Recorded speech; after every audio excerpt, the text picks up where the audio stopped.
magnano mbala tsara tsika jiaby akondragnary tombony tany mitegnako izy le mamy fandramo ary manotro fangasitragna ho anareo jiaby zay nagnotro nankahiry nampitraka tamin'ny raha nandalo taminay fianakaviana ny falasan'ny Trisha les enfants zay vao nalevigny tamin'ny maly tsy voavalinay ny vitanareo raha tamin'ny voalohany jusqu'à tamin'ny farany fiaratentory tsy niala nareo fa mandraparagny andro mankasitraka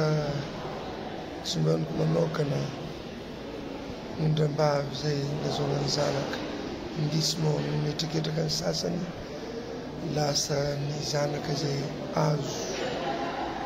aty amin'ny fa 17 taogna tsy tindry tsy foe izy akory ataoko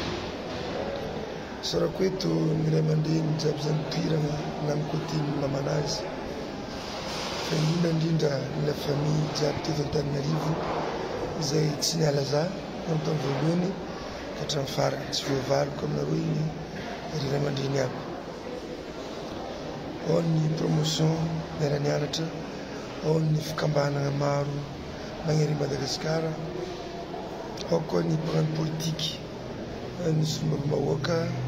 ianareo ministre zay tonga nitsidiky tokantrano ny vonoloha tsy voavaly jiaby regny ho anareo ray aman-dreny avy agny avaratra navy ambanivolo nagnano tsy pepeky tonga taty jiaby izy regny ary mankasitraka tsy voavaly ray aman-dreny aby namina mpanakanto na avy any Diego Vlampoto faritanan-tsirangana na ery Madagasikara zay tonga tary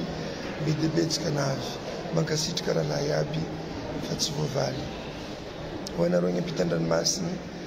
zay mitondra mbavaka mandefa nanjary borikinareo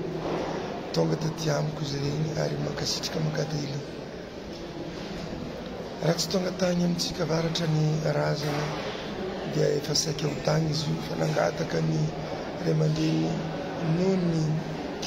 fo fiandohatra dia ny razana Matsarzo Diva namela amindreo eto amin'ny reny ny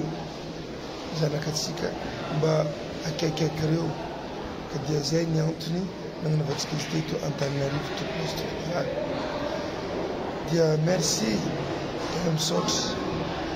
ary mankately ny tsy voavaly saotra koa ny mpitondra fiangonana zay mitondra mbavaka tamin'ny maly alohan'ny levegnana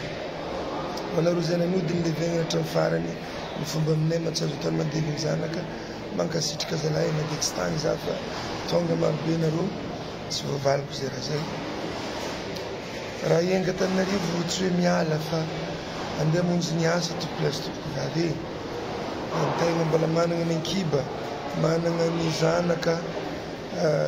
manana ny devoir maventy tatamony tany ka dia voatery na dia eo mbola maratra ny fo tsy maintsy anohy ny asa mampanakanto akory atao fa ny contratn'olo maro zay efa voasony mandritra ny mois de mai mois de juin ary ka dia tsy maintsy andeha melon-tegna na dia tiagna ny janona aty Antananarivo fa efa tia l'aéroport mitegnako amin'izao fotoana zao amonjy regny asa jiaby apetraka regny ka dia misaotra betsaka anareo mitondra mbavaka ho anareo jiaby zay mankahiry indrindra afatra apetraka maman Trisha dia mitraka maman fa akory ataotsika anao niteraka fa miatiny baba dia mitraka maman aza misosoka alahelo misaotra betsaka ho anareo jiaby zay nagnaraka ny vidéo zay nataoko avy ity amin'ny aéroport Antananarivo ho an'ny Diego misaotra tompolahy misaotra tompoko vavy fa ny afatrako farany mangataka amin'ny mpitondra fanjakana mampiatra ny lalàna manankiry famaizana araka izay faratampo ho an'izay navandoza niza rehefa anagnana profo mazava dia atao izay famaizana faratampo ho an'izay navandoza tamin'iny zanakana iny. Veriko farany mangataka anareo mpanao famotorana tana fitrakana mavita mba andray andraikitra ekeko fa manday andraikitra nareo fa ampiaro aminy zay lalàna famaizana faratampo mahakasika zanakay Zecha.